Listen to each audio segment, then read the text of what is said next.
Okay, let's continue the chat. We have Connie Sokol with us. Welcome back from that short. This is so fun. I love the energy that's going on here. And we had just talked about the download before we had gone to break. So let's go back to that and touch on what that's all about one more time. You betcha. It's 3 keys to make a simple change, and it's any 3 of them that you utilize, you will be able to start seeing results right away. And that's the big thing is I am a mother of 7. I've got to have it in what I call chewable chunks. You've got to be able to take something and start it and be able to see some kind of change, and then you can move forward. For me, it's like cleaning out. I say when women ask me, I used to life coach, and they would say, what's something I can do to get organized right away? I'd say, go clean off the mom counter. That is in the kitchen, and everyone has one. It's where the backpacks and all those things go. And I say, you do it very simple. You get a big tub, you clear everything off, put it in the tub. Then you only put back what belongs. The phone, the little thing, the scheduling board, the whatever, and then a pretty plant and a family picture. That's it. Everything else for family night, you say, everybody, take one, and anything left over is $10 to get out of the tub. It's one little step. When you take just one step, you make those changes because, like I said, the dominoes start to roll. So that's 3 keys to make a life change. It's free. It's right on my website, ConnieSokol.com. You go on. It's on the top fold. Click it. Get it. It's a free download.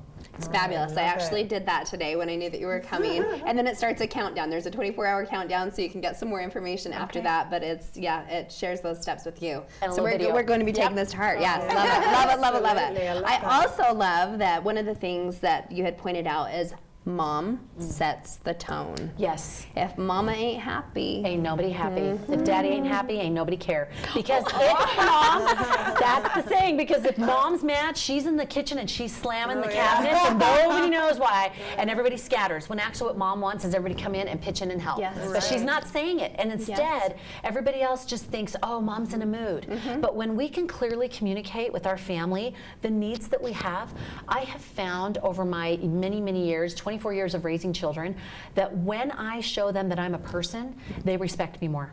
And they will listen and they will create the space. But I have to be bold and do it, and I have to stick with it. I just have to do that. Rinse and repeat, rinse and repeat. Now my children, when they can see that I'm having a hard day, now I just was telling a friend it was a couple months ago, my daughters had turned down my bed, they got out some lotion and some pedicure stuff. They could tell I was having a hard time. I have trained them up in the way they should go. And they think that this is normal. And so I don't dissuade them of that. And it's so important that when you show them, when you say, you know what, mom's having a hard day today. I need 15 minutes in the bathroom and I'm going to cry my eyes out and I'm good. But I just got to get this out. So I need you to take care of business while I'm in there. When they start to see that, then suddenly they go, oh, she feels and thinks. Otherwise, they look at you as just a need filler. You just fill those needs, and why didn't you do it fast enough? That's what I found anyway. That's a good There point. is so much truth to that. And I want to know, so we're talking about fabulous us, as women. How do you... Favorite topic. For your husband, how does that work then? You know what? I think it depends on your husband.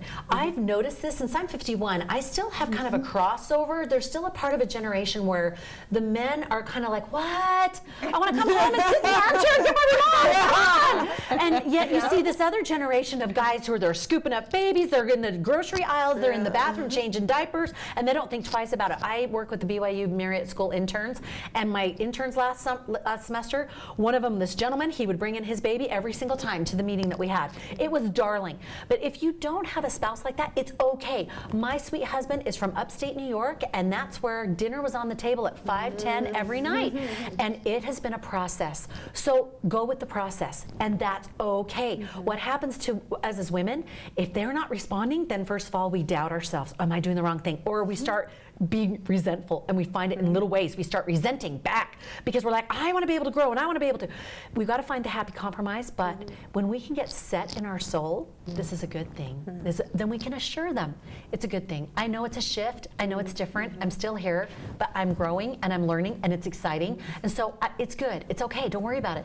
We've had to go through those shifts too, and it's okay if you can identify it, communicate it, and say, this is what mom's doing. I'm figuring some things out. Isn't that exciting? It's exciting for me. So we're going to go through a little bit of changing, and it's okay. Mom's still here, still making meals, still doing stuff, but I'm going to be doing some things different. I'm going to go to a Zumba class. It's going to be great. I'm going to go Saturday morning to a library once a month for 2 hours. It's all right. You guys are going to be okay. And I would suggest to the women on the other side is don't have all these expectations when you come home. Like the house is going to be clean and the kids are all going to have a button lawn.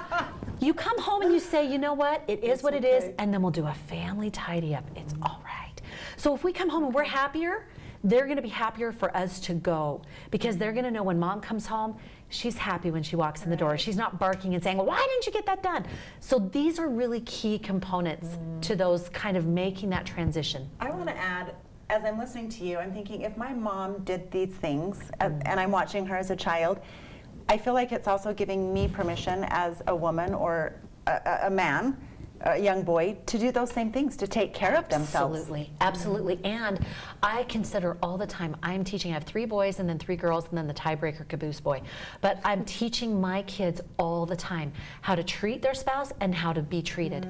And when my kids know that I take time to serve or write a book or whatever, but then they also see I've got a crock pot meal and family dinner is super important to me, and we have family night and we have family fun.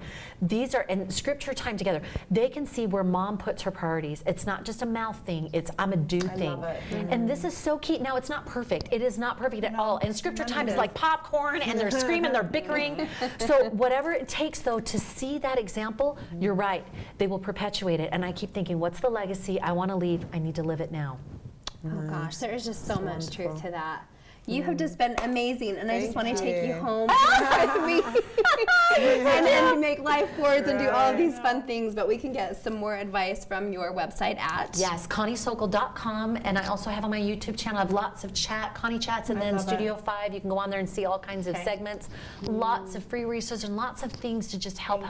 And your books are here at our local library. Yes, you can go check them books out. at the library, and they're on Amazon.com, and they're on my website, and we donate partial proceeds of every product that we sell to help women and do scholarships. So anyway, we love it. We love to help women in the community, and we also do our Back to Basics chat night at the library, Spanish Work Library. We do it once a month, second Thursday. It's free. It's women to women. Second Thursday, 7 to 8. Spanish Work Library. It's typically there, but we also are starting to Zoom in different libraries, so you can ask your library to get it. But we feel strongly about connecting women with other women in their community to create a support network. I love it. Nice. Awesome. Thank you. Thanks Please for come having visit me. us again. Yes. Thank you. And if you haven't liked our Facebook page yet, you better get to it. Facebook.com SF17 Studio Chatter. When we come back, we will talk about a subject that we can't avoid. Stay with us for more.